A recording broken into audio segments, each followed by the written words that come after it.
The guy, the Nigerian artist, the one and only Portable. Yep. It was right here on this show when I said it. I guess I was sitting here when I was talking about the dinner or Davido inviting Portable for a dinner. In Atlanta. And of course, they had the dinner. And I said, nah, so Portable go do. If Portable tell you, Baba, lawyer, just know that very soon, everything go bust. I wasn't expecting it to be this soon. And everything don't scatter. In case you are wondering what we're talking about, yeah, Portable eventually had the dinner with Davido, and yeah, everything looked peaceful. Then all of a sudden, Portable came out on social media, on his platform as usual, to do what he knows how to do best. Aside the cider budge one that he's doing, he gave it to Zlatan. Apparently, during the dinner, Zlatan called Davido, or Davido called Zlatan, and Zlatan was trying to tell Davido, be careful with this guy. You know, Portable and Damikre record song, they abuse you, blah, blah, blah. Apparently, Portable took that thing, and he came out on social media and was dragging Zlatan, that why are you getting involved, blah, blah, blah. We thought everything had ended. Okay, it's always Zlatan that will chop bullets. And all of a sudden, one thing led to the other. People noticed that Davido unfollowed Portable, and that one just made this guy just cuckoo scatter everything. Like, you won't follow me, you now won't rip me. And it was practically referring to Davido. There was even during the conversation where he talked about, Davido was telling him to sign, have like a music partnership with, I think, Empire. And it was like, why are you telling me to get involved with Empire? Why not do with Sony that you are under?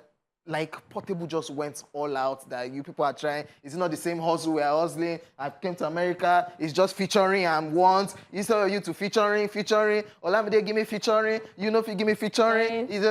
God.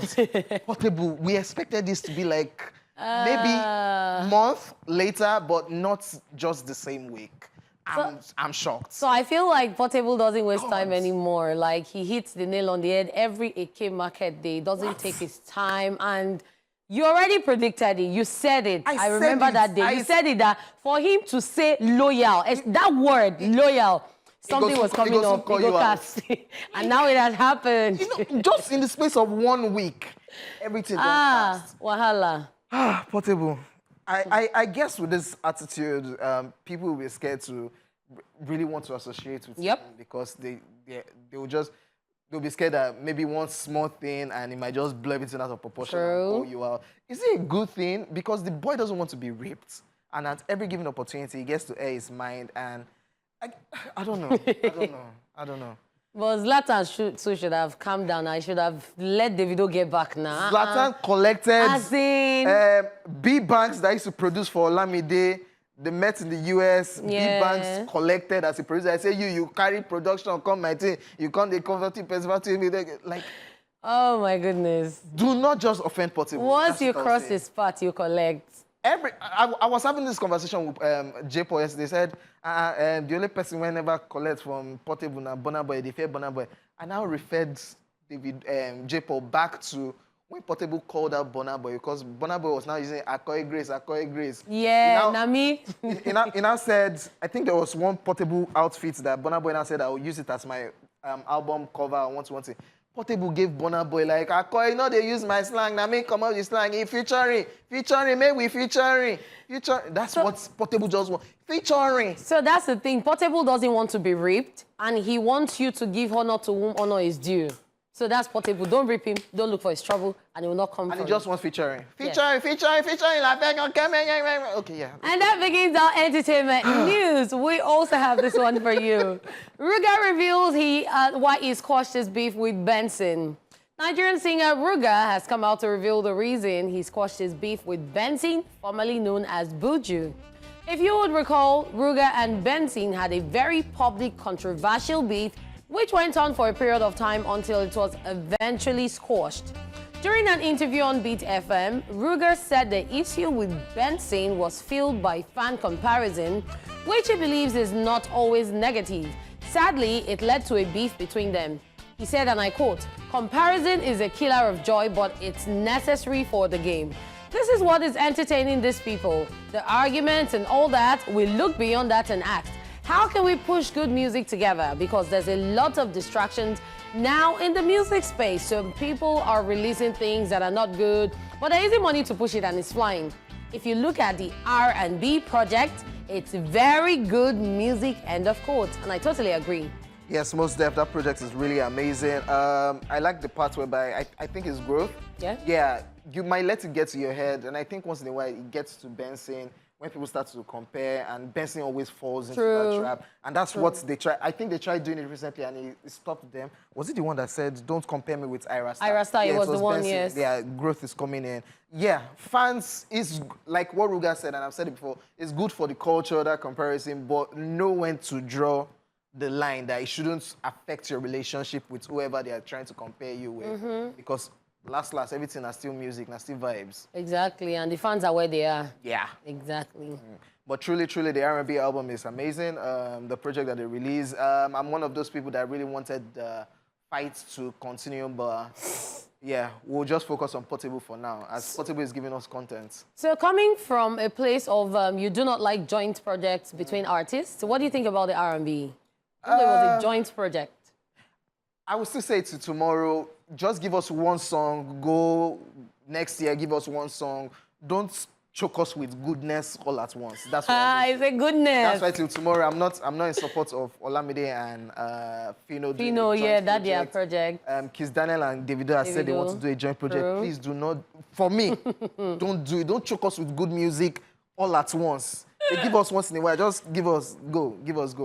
Anyways, let's move on to the next story. Shatta Wale calls out Sarkodie. Yes, Ghanaian dancehall artist Shatta Wale has reacted to Sarkodie's song Brag, where he referenced the name of some Nigerian artists. You'll remember that Ghanaian rapper Sarkodie released a single titled Brag on May 9, where he emphasized his status as Africa's biggest rapper while underscoring his longevity through the careers of Wizkid, Davido, and Burna Boy, and of course Asake. Now, Shatta Wale, in a video posted on his social media, stated that it doesn't matter if Sarkodie was there alongside Wizkid, Davido, and Burna Boy, because what matters is where he is now. Take a look. Nigerians. What is coming to my, I was there before Davido, I was there before Burna Boy. Where are you now? Where are you now? I was there before. While I was there, who got I get them before. No, not be property. You. I get them before. Not be property. Where are you now? Sarkodie's track generated controversies with his name dropping of Wizkid, Davido, and Burna Boy being interpreted as some diss at the Nigerian heavyweights. His comments would also not come as a surprise to observers who have followed his long-standing dispute with fellow Ghanaian counterpart Sarkodie. And there you have it from the Ghanaian Portable. Yeah, so I have actually been waiting for Shatta Wale to say something, because when something concerns Ghanaian musicians or celebrities, especially Sarkodie, Shatta Wale always has something to say. We know they've had this long-standing feud, that they've always been at loggerheads, and they never seem to reason together, even when people have tried to make peace.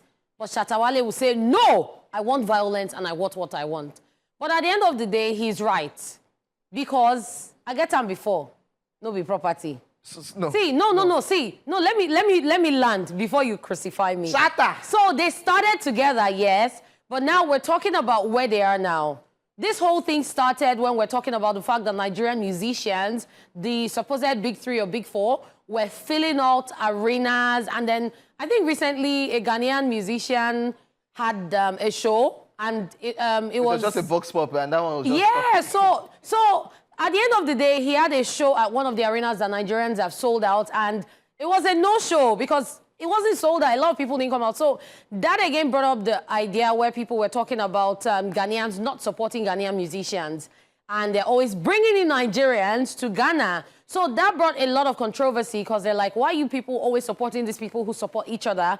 But then we Ghanaians, we don't support one another, and it brought up a lot of trouble, things that have been buried. Brought out a lot of skeletons. So Shatta Wale is one who is not even scared to always dig out skeletons and say the truth, no matter what happens. Shatta Wale, Ghanaian brothers, this matter, it concern you. This matter, because Sarkodie has even granted an interview where he broke it down that it's not a diss. Yep. What he was just trying to reference is, yo, I've been in the game even way earlier than the Favs who are representing Afrobeats or African music worldwide. This matter no concern Shatta Wale. But he will talk because it's Saturday. Why did he have to pull a Portable into the conversation that doesn't concern him? He's Shatta Wale. And because you know just like Sarkodie. Exactly. Now you get it. And then a lot of people have also spoken about the title of the track, Brag. People were saying it was bragging. But bragging rights. I saw somewhere, actually, I think it was on Sarkodie's page, it said brag means better than any goats. Yes, greatest of all times.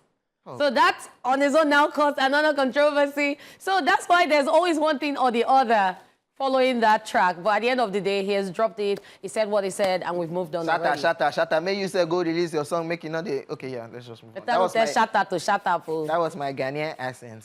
All right, still on the news, Jeezy and Jeannie Mai finalized their divorce. Wow. After over 2 years of marriage, American rapper Jeezy and talk show host Jeannie Mai are officially divorced. According to People, the Superior Court of Fulton County in Georgia has agreed to dissolve the marriage of the former celebrity couple. To keep details of their divorce settlement private, including child support and custody, spousal support, and property split, the ex-couple have agreed to file their divorce under seal. All of this is coming after Jeezy filed for divorce on September 14. In the 2.5 years of their marriage and dating days before then, the couple appeared happily in love. However, in the last 9 months, Jeannie Mai has painted a different picture of their marriage in the court filings. In December, she seemed to suggest that Jeezy needed to pay up some monies for infidelity per a clause in their prenup agreement. A spokesperson for the rapper later told the press that any claim of infidelity on Jeezy's behalf are 100% false. That same month, Jeannie Mai expressed concern about their daughter's safety, citing Jeezy's alleged firearm collection. Meanwhile, Jeezy claimed that Jeannie was keeping him from seeing Monaco, their daughter, on a consistent basis. By mid-April, Jeezy had requested that the couple share joint legal custody and joint physical custody of their 2-year-old. At the time, he alleged that he hadn't had any significant parenting time with his daughter for most of 2024. Therefore, he also requested that the court implement a specific parenting time schedule with Monaco's best interest in mind. That same month, Jeannie Mai submitted video and photo evidence to the court, accusing Jeezy of at least 3 incidents of physical and emotional abuse. Additionally, the TV host alleged that her ex-husband punched her in the face 3 weeks after she gave birth. Jeezy, however, denied the allegations via social media, calling them false and deeply disturbing. Sad one right there. Yes, very sad. Yeah, I think this was one of those relationships. I think Jeannie Mai didn't want to give birth. Yes, she didn't want to have a child. She wants to have a child. Then all of a sudden, we heard that there's a relationship with Jeezy. I'm like, Jeezy, gangster rapper, Jeannie Mai, how is this going to go? But the love was there all over social media. All of a sudden, last year, they said they're no longer doing it again. And it now started becoming messy, looking at all what you have been saying. 3 weeks into the pregnancy, it was already beating her and all of it. But yeah, since denied everything. But it's great that they are going their separate ways. And they're keeping all the proceedings, divorce proceedings, they're keeping it low-key and it's not open to anybody. It's just a sad one right there. I'm just glad this is over, even though it was really sad to see it happen. But at the end of the day, I hope that whatever they finalize would favor Monaco. Definitely. Because Monaco's interest should be their top priority right now. And I wish them the very best. All right, ladies and gentlemen, we are done with the entertainment news. We'll be back with our first guest after this time out, so stay here with us. Sweet song right there. All right, we told you we have a guest, and right now our first guest is a Nigerian singer-songwriter who is most recognized for his work in the Afrobeat genre, where he has made a name for himself with the release of a standout song titled I Don't Go Love Bleep Bleep. Ladies and gentlemen, let's make welcome to the show, King Rhapsody. Nice having me here. Great to have you on the show. Thank you. Yeah. So, let's talk about your upbringing. You're a Yoruba boy. Yeah. And you grew up in Delta State. Yeah, my mom is from Delta State. Oh, okay. Okay, that's why you grew up there. Okay. Right. So how did music start for you, by the way? Church? Yeah, I would say church also. And my guys, like my friends, they do music also. Okay. So from there, I started learning and started writing. Okay. Yeah, I just started writing and started doing the thing. Okay. What inspired that your song, I Don't Go Love? I Don't Go Love, yeah. What inspired this song? Because it went viral, everybody vibed into the song on TikTok. You saw that, Abi? Yeah. Why did you think it got that mileage Actually, on social I media? think it's what everybody do. I don't do that. Maybe Role you just done model. before. So what inspired So the song? it's- Is it a true life story? It's music. Okay. Yeah, and actually, it's part of. I would say it's a true life story, but It happened to maybe you? I shall. To you or your friend? No, me. Oh, Okay. So I'm the one. okay, Yeah, okay. I'm the Guilty bad as one. charged. Yeah. Okay, so I noticed you've started music as far back as 2020, 4 years ago. Yeah. And you've been in the game for a while. How have you been able to sustain your music? Because you've been churning out music every year. How have you been able to captivate your audience and sustain their attention? Well, I just keep doing what I love doing. Yeah, that's one thing about me. Since I love doing the thing, I keep just doing it. No time to stop. Just keep. Since one or two people are listening, so that gives me the right to keep doing it. Okay. So talking about your music now, who are your musical influences? Because we know, we've seen people who would say they're influenced by foreign musicians, by Nigerian musicians, even by late musicians, like by the oldies. So who are your musical influences? I'll start from Wizkid. Yeah, I listen to Wizkid a lot. Wizkid and so many other people. So many other. And many that. Well, how do you get inspiration when you tend to write? Because you write your own songs. Yeah. How do you get inspiration? Do you listen to the beats before you write, or you write? Yeah, How does it work for you as an artist? Actually, yeah, I listen to the beat and I go empty into it. Like, Okay. if you create something out of nothing. Okay. Yeah, so I always go empty to the beat and it gives me what I want. Okay. Yeah, So I started noticed. writing. So I noticed. I think I saw somewhere online you performed at the NYSC camp. Yeah. How was that? How did you get that gig to perform at the NYSC camp? Because it's not every day we see artists go to perform at the NYSC camp. How did you get that gig, and how did you feel performing there? About the gig, I won't talk about that, but because I've been doing it before. Oh, okay. So, well, I just love their reaction. That was massive. The energy was- I did not expect it. And because you have a song that is. Yeah. That, Because that I've been there resonates. before. Yeah. But there's no video for this particular song. No, I Don't Go Love. not yet. But anyways, ladies and gentlemen, let's check out his new song. This one is titled Activate, Activate. yeah. Of course, we'll be back with King Rhapsody still right here in the building. Welcome back, guys. Welcome back to ESplash. And we just checked out the video Activate from King Rhapsody. Yeah, so tell us about that video. Let's talk about the song. What inspired the song Activate?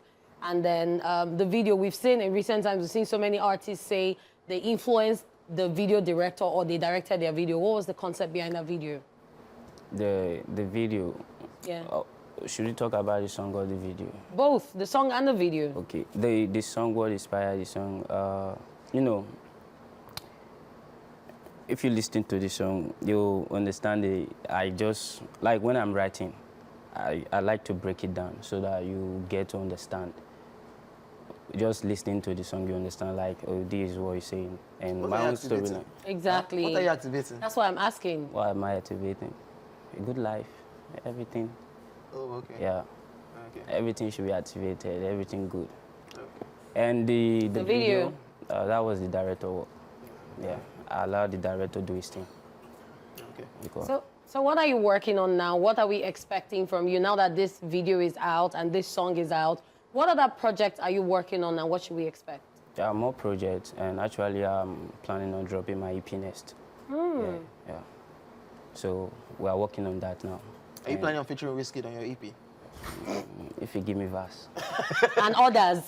Yeah. If he give you a verse, love better that. shout like Portable that he wants featuring. So if you have the opportunity to feature people on your EP, or Yeah. if you've not concluded anything, who are the guys that you like to feature on the project, and what will it be called? My EP? Yeah. Yeah. You don't have to give us a name now. No, not yet. Okay. Yeah, so, because my team, we are still working on that, Okay. giving the name. And there are some other, like, a lot of artists I like to work with. Okay. Yeah. Start from, let me say Buju. Oh, okay. Yeah, Buju, Black Bones, Okay. Fireboy, Okay. Nice. Shea Vibe, Of course. Rasta, many of them. Just call As them. in, I had been waiting. Yeah. Anyways, how can fans get to reach out to you if people want to reach out to you Yeah. via social media? Yeah. And On my platform? Instagram, One King Rhapsody. Okay. And Facebook, just King Rhapsody. And Okay. the rest, King Rhapsody. Are you under any pressure to meet up to the level that I Don't Go Fall in Love has gotten to? Are you under pressure to record a song or have a song to get to that level? Looking at how I Don't Go Fall in Love caught fire on social media. No pressure, because it just happened. So I don't need to put pressure. Like, I want to do no. I just work and keep doing what I want to do. Nice. Yeah. All right, we wish you the very best. Amen. do. Thank you. All right, ladies and gentlemen, we are done with Keep Rhapsody right here on the show. But not to worry, we have our second guest coming through, so stay here with us. Yes, guys, joining us this afternoon to talk about the role of YouTube in the global rise of African music, we have the head of music for Africa. Let's make welcome to the show, Adi Awofisayo. Welcome. Thank you. Great to have you here, Adi. Well, thanks for having me. Why is YouTube farming African music? Why are we famsing? Who doesn't want to fams African music, right? Yeah, well, I mean, African music is growing. It's becoming a genre that everyone wants to sing, everyone wants to dance to. So yeah, we're just glad to be playing our role in the global rise of African music and Afrobeats. Okay, what's the role exactly of YouTube as regards African music? So I say this thing where technology, YouTube, we allowed African music to travel without visa, right? So, because back in the days, if you wanted to listen to a Two-Face or a King Sunny Ade, you needed a friend who was traveling to bring the CD, right? But now, you just need to have internet and go on your favorite platform. It's probably YouTube, or other platforms, other platforms out there, and connect and look for the artists that you're interested in. So it really has played a role in helping music travel far and wide. You would go to Singapore and you would hear African music. You would go to Australia and you would hear African music. And it's really because technology has opened the door and really created an easy way for people to consume and access music. So I've always been wondering, a lot of people want to monetize content on YouTube, and YouTube decided to create YouTube for music, even though people are already making money with the videos and everything. So now that there's YouTube for music, how do you help African artists monetize their music? Yeah, it's still very similar. So as long as you have a YouTube channel and you fulfill our requirements, it's like 1,000 subscribers, 4,000 watch hours, you can monetize your music. And that has done a really good job for African artists, because if you're in Nigeria but your music is being consumed in the US, in the UK, then you're tapping into the advertising dollars in those markets, and those dollars go further than our currency right now. So I think for African artists, it's great to be able to tap into money from all over the world, and that's what YouTube does. So quick one, from what you just said, there's something I want to ask. I've been wanting to ask. So getting views from anywhere in the world will give you dollars, yeah? Yeah. So how do you guys calculate the viewership and the payment? Because no, see, this is something that I have been looking for the right person to answer that question for me. Because I've seen where someone who dropped a video in 24 hours got like 1 million views. And then someone who dropped another video and in 7 days got like 5 million views. It was like over a stipulated period of time. So how is that calculated? Do they get the same amount of money? Does it depend on the time and how fast you can get your views, or how does that work? Great question. So let me see if I can break it down. So there's something called cost per milli, which is basically how much a minute costs in terms of your views. Okay. So if you have 1 million views and all of those views are coming from a market where the digital advertising dollars or the digital advertising market in general is not yet robust, you will not get as much money as someone who even has, let's say, 500,000 views, but the views are coming from a digital advertising market where it's robust. So that's US, UK, France, the developed market. So, and that's why you see a lot of our creators, a lot of our artists want those eyeballs from other markets because then they get to earn more. Tayo, I know, one of our creators on YouTube, actually did a really good video breaking this question down and telling people 10,000 views from, let's say, Nigeria or, I don't know, Sierra Leone is not the same as 10,000 views in the UK, right? Because again, and it's not us, right? It's you. It's you. Who laid the rules down? You. It's not us, right?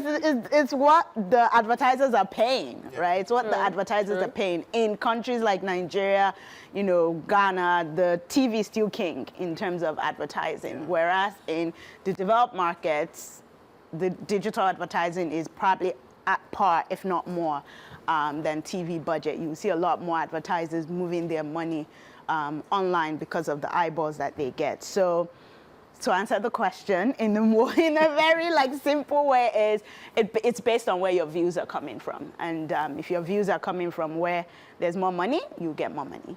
If it's coming from where there's not a lot of money, you won't get a lot of money. So. All right, ladies and gentlemen, we'll go on a quick break. Since we're talking music right now, we'll go on a quick music break and we'll be back with Adi still right here in the building. Stay with us. We are not going away. We are here. We're still here talking about African music and, of course, how the streaming platform YouTube is helping out. So I'll give me an artist and tell me how YouTube has been able to push Nigerian artists and African artists to global recognition. Tell us. Oh, wow. Yeah. Okay. I'll use Burna Boy. Okay. So Burna Boy in 2019 was named our first African artist on the rise. Artist on the Rise is a global program for us where we basically spotlight the artists. We give them a lot of promotional support. We had a documentary on Burna. Our team came to Nigeria to basically film his story. And that documentary was publicized to, millions of people. And so for us, it was, and this was, 2019, the Burna of 2019 and the Burna of 2024 are very different. Totally. So for us, we really saw an artist that was going to break out of Nigeria, break out of Africa, and really take African music to the world. And we wanted to back that artist. So we worked with him, his team, his management company and his label, and just really, championed his career, championed him. And then come 2022, was it 2022?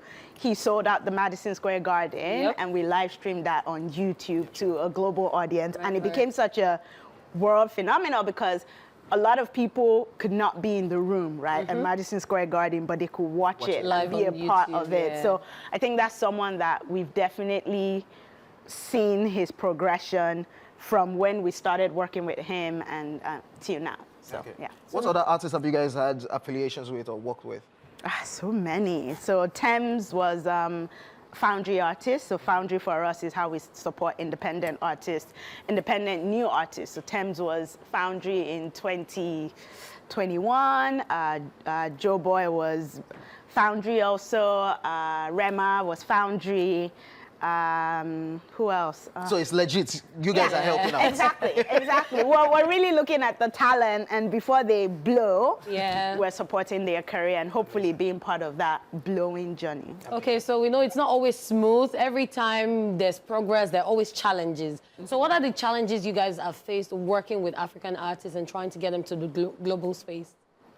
I would say in Nigeria, it's probably access to data, right? So not a lot of people are still online. And so because of that, for African artists, it's still important for them to have their song played on radio, have their, have songs available offline. And for us, we really want to help them see that there's so much potential online, on digital. So I think when we hopefully get to a point where internet is not a barrier for the average Nigerian, we're going to just see our digital ecosystem bloom, and that's when we'll start earning the same money as those people, in America and the UK. We must say thank you. Thank you. Thank you. Thank you to YouTube and, of course, what you guys are doing for African music. Thank and you. Of course, thank you, you. Adi, for coming right here on the show. Thank you. Yes, ladies and gentlemen, we're done with Adi. We'll be back shortly to wrap up the show, so stay with us.